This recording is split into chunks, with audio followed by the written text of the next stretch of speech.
KUKI की chief अमखक नंगसी तोंगान बा पाउचे सिंगदा दुमक को तौरगा फोंगलकपदा ओजा रीसेटलमेंट ना इंगतपा हंजुलकदबा नते खनरिबा अनि पुना वारी सानहनबा मथौ ताई हाइबा वाफम खक थंगलकपनिना कम्युनिटी अनिमक की लेरिबा अवाबा नंगलबा मियोय खुदिंगमक्तदी हेना वारी बने रीसेटलमेंट तौनबा अमुक मसिगी प्रोसेस से कैदौगदगे हाइबा अदुम खनबसी मयाम योइबा अपामबनी IDP सिंगोइनदी मसा मसागी मयुमदा हंजिनिंग हाइबसी मसागी लोइनमक अपाम गातनी दुमक हंजिन हनिंगबगी अपामसु दुमक फाउरियोजा खनरिबनी से पुना वारी सानहनबा मथौ तायबनी कनागा वारी सानरगदी हेना अफबा लंबी रोमदा पुरकपो ओइगदगे हाइबजे ओजागी वाखलोंदा कमाइन थमिनिंगोजा सना मसिगिसी अहानबदा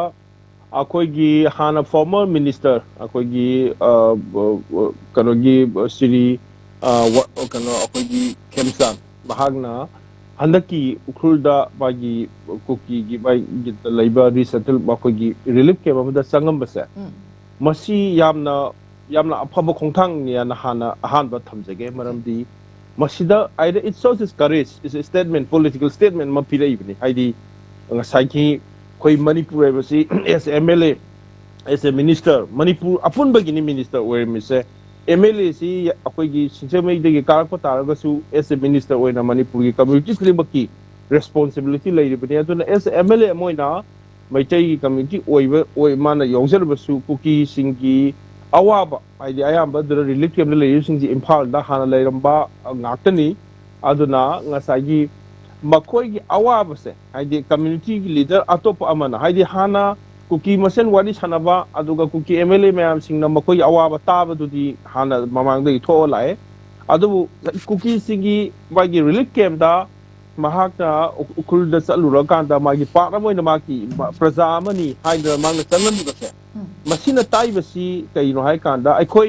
अखोई जाति बिजाति कुकी मैतै हाइना खाइदोक्तन लेबि याब नते अद मणिपुर अमतनी मणिपुर की लेबा फुरुप मैम सिंगसे मसिगी रिस्पांसिबिलिटी से आई कॉन्स्टिट्यूएंसी खक नते अखोई मणिपुर की अपुनबगी कॉन्स्टिट्यूएंसी असिगी रिस्पांसिबिलिटी म लई हाइबगी वाफमदा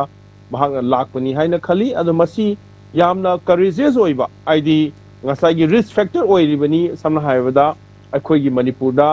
अखोई कम्युनिटी अमा हेक लाकपा मतमदा मदु लाकपा यादे हाइनरिबदो महागना ngसागी मसिगी चंगकांदा अदुबा चंग मतमदसु वीडियो द उरिबा